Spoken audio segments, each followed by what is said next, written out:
What's going on, everybody? Welcome back to another video on the channel, and today we are doing a full first round 2023 NFL mock draft. It's been a minute since we've done a full mock draft, but here we are. And we've had some changes in the lineup. We have Carolina trading up to the first overall pick, so that does change a few things. And it's going to be interesting. Let's see how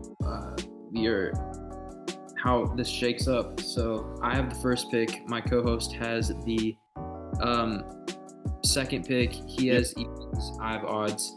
So let's begin this draft. Is there anything you have to say before we start? Let's do this. All right. First pick. This is going to be an easy one. CJ Stroud seems to be their guy. I could see argument for Bryce Young, but they had 12 representatives at CJ Stroud's pro day and seems to be their guy at 1. So no surprise there, to be honest, but on to pick 2. Easy second pick to Bryce Young. I'd argue the best quarterback coming out of this draft. I'm sure plenty of people disagree. I have a total disagreement on that, but whatever. No, Bryce Young's definitely number 1 in my eyes. If I was picking first, I'd definitely go Bryce Young. But obviously the Panthers have some size concerns with Bryce Young. So pick 3. Will Anderson. Will Anderson is arguably the best player in the draft overall, especially since Jalen Carter's draft stock has declined rapidly. For obvious reasons, but I think it's pretty clear that Will Anderson's their guy at number 3. Yeah. Let's see here. So I think at number 4, we're going to see the third quarterback off the board with the absolute physical freak that is Anthony Richardson. Yeah. I'm calling it right now. He's the quarterback with the highest ceiling in this class by a long shot. Yep, his stats don't show it. In my opinion, don't see that. I don't see it in him, to be honest, but honestly, with his abilities and what he can do, I definitely see how people can see that in him. So, with this next pick, Seahawks, they need edge pretty bad. They also need D-line. Do they go Jalen Carter, take the risk?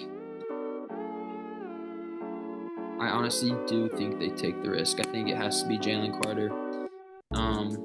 Who has recently, the shoe has come down. They've announced what his punishment will be for the incident happened earlier.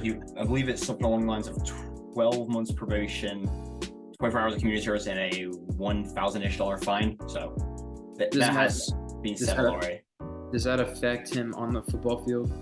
Probably not, but it does clear up all the questions for NFL GMs. So no jail time. So yeah. Next, I think Christian Gonzalez is here, the best tight end and the best corner in this draft, and just helping the Lions with that defense. Honestly, yeah, for sure. This pick, I'm gonna go Will Levis here.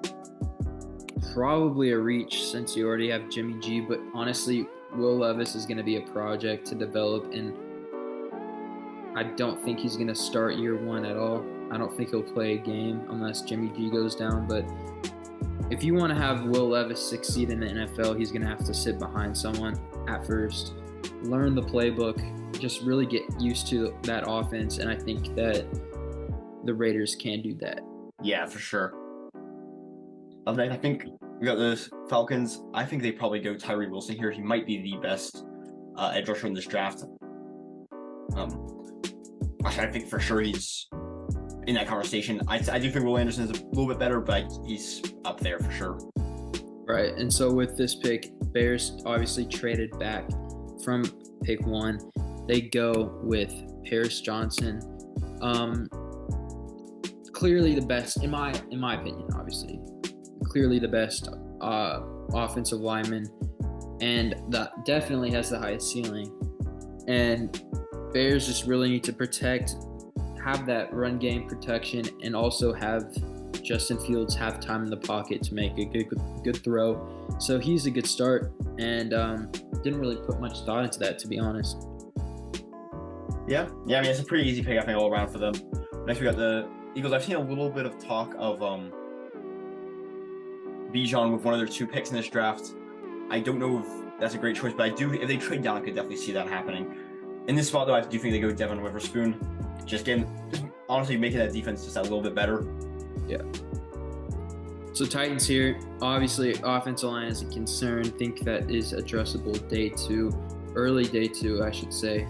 So as a Titans fan, seeing this free agency come down, it's just like wide receivers are falling. Like no wide receivers are available because we just haven't gone after any except for Nick Westbrook-Ikhine returning, which is surprising, but if we're not going to go after anybody, not really surprising.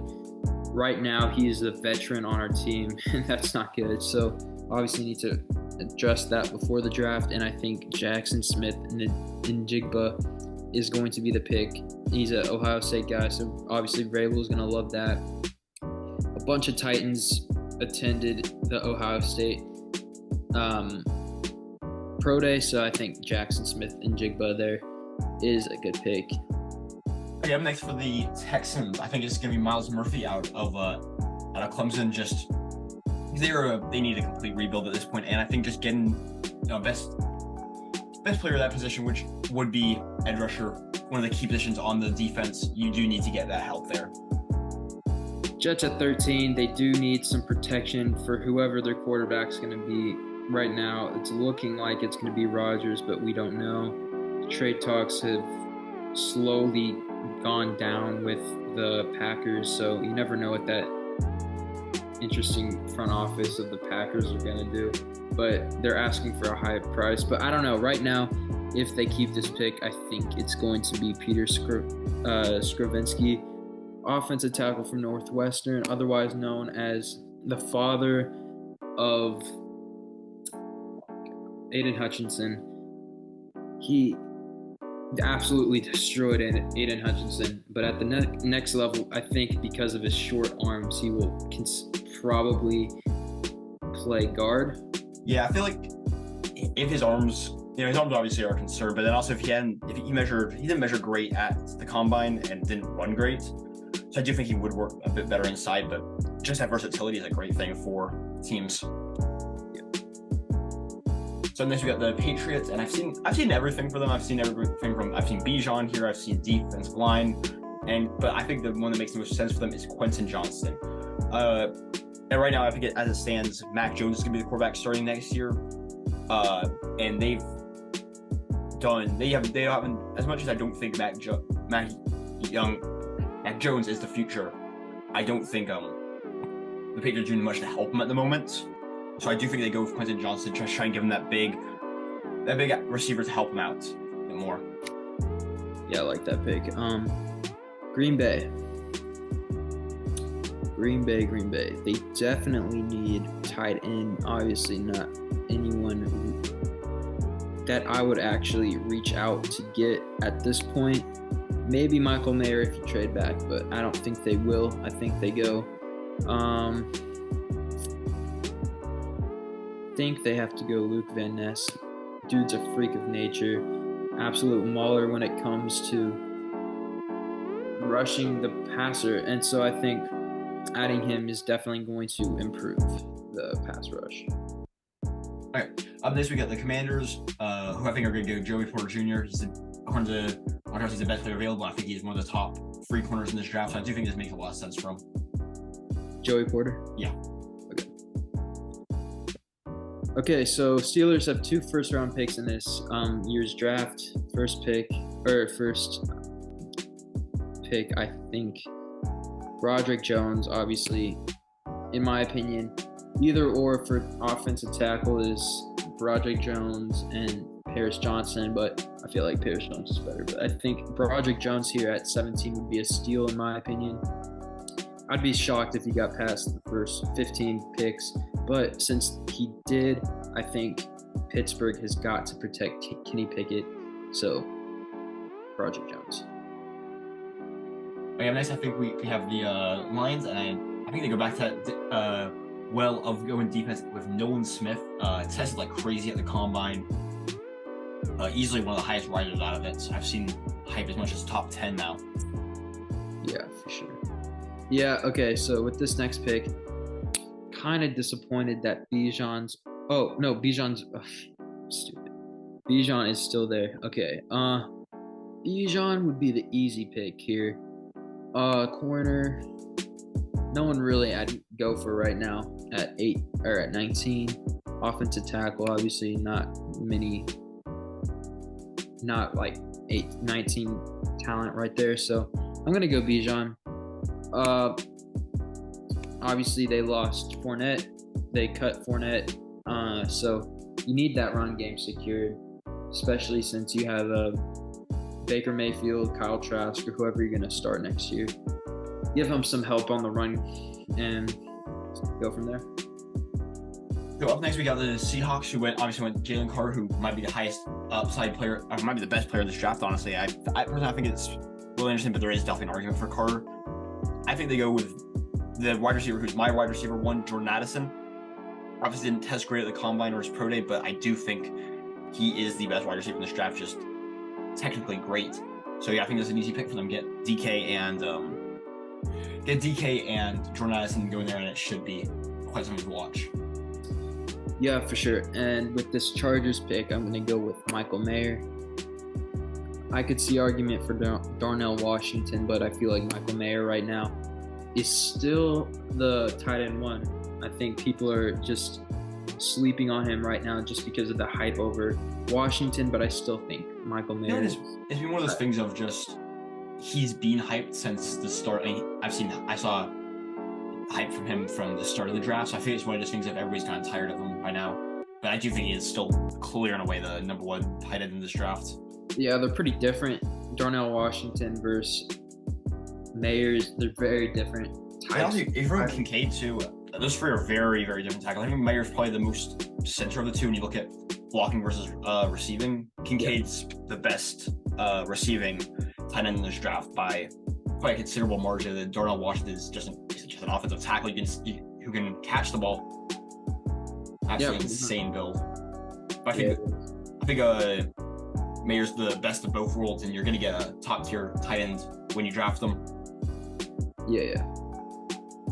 So next we got the Ravens, who I think are definitely candidates to trade down here. They go Deonte Banks, another guy whose stock's risen like crazy since the combine, testing extraordinarily well. Yeah. You also see him going Brian Branch here, just get some secondary help. Go with Kyle Hamilton. Oh yeah, for sure. I remember when Kyle Hamilton's draft stock just towards the draft day, just people forgot about him pretty much. Yeah, I mean, it was one of those things of safeties just don't get as much hype as anybody else just because they don't seem as much and there's not as much value to them. But and as you saw last year, he just did incredible. Yeah. So, corner or wide receiver. I really like Kelee Ringo. I think his ceiling's really high.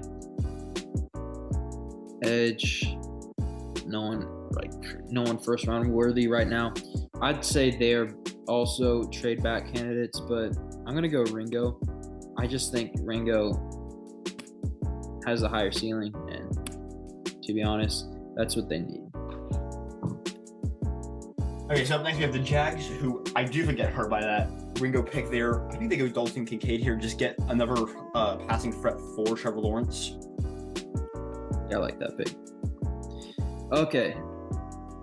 If you're the Giants, you are celebrating because this is my wide receiver too. Zay Flowers, Washington, from Boston College, just absolutely electric. Can burn pretty much every DB. Has that physical side to him. But I really like him as my second wide receiver, and he's going to go to the Giants. I hope he falls to the Titans in round 2, though. That'd be insane. Yeah, for sure. I do think Josh Downs will be a good pickup for the Titans round 2 if we go off the line round 1. Yeah. So next we got the Dallas Cowboys, who need to find that player to get them over the hump from good to great, putting them in contention for a Super Bowl, which in the end is what every team wants in this league. I think they go with Cam Smith, kind of buff up that defense a bit.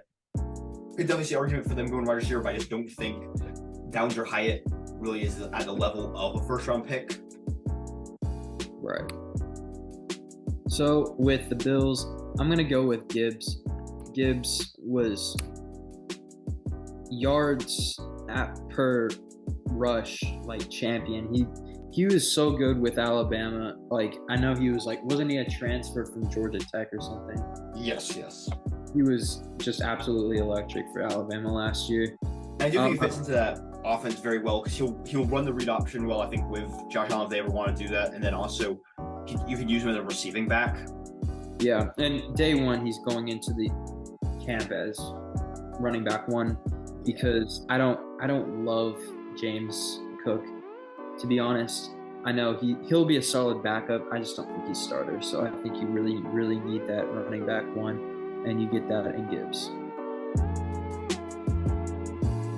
Yeah, so up next we have the Bengals, who have done a good job of protecting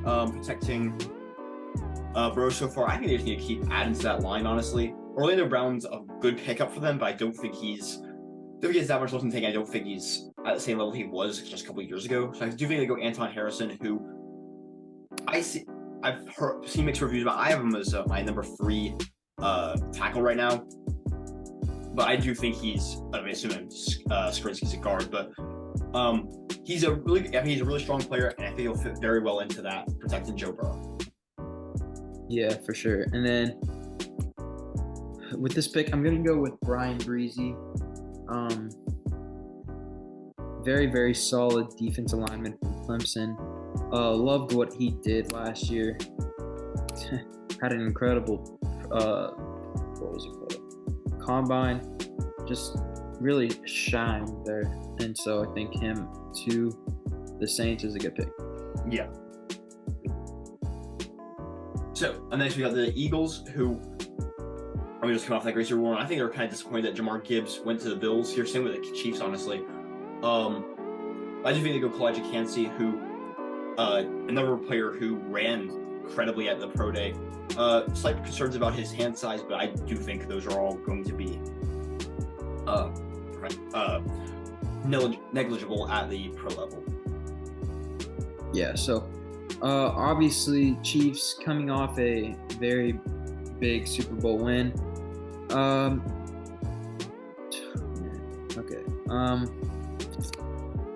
You could go several options. Probably not edge at this point. Offensive tackle, I'd consider Darnell White. And actually, I will go Darnell White right. You lose Orlando Brown in free agency, so adding that offensive tackle to play left tackle would be very necessary. So Pittsburgh is on the clock. Okay, last pick in this first round. Can I choose classic corner? Yeah, I think this is a pretty easy pick for them. Emmanuel Forbes out of Mississippi State. He's that last of that top tier of quarterbacks that we've already seen picked apart at this point, honestly. I do think they gladly take him there. Yeah, for sure. And so that will conclude our mock draft. If you guys do, in fact, like these, please comment down below what your thoughts were, and we'll try to comment to them and agree, disagree, whatever. Your opinions are heard. And yeah, that's the video. Hope you guys did enjoy. One last comment. Tell us in about an hour. Let's go Vols. Yep, we got some Vols fans on the podcast. So yeah, that is the video. Hope you guys did enjoy. If you are new, please consider subscribing, and so much to us. And thank you all for watching. Peace out, everyone.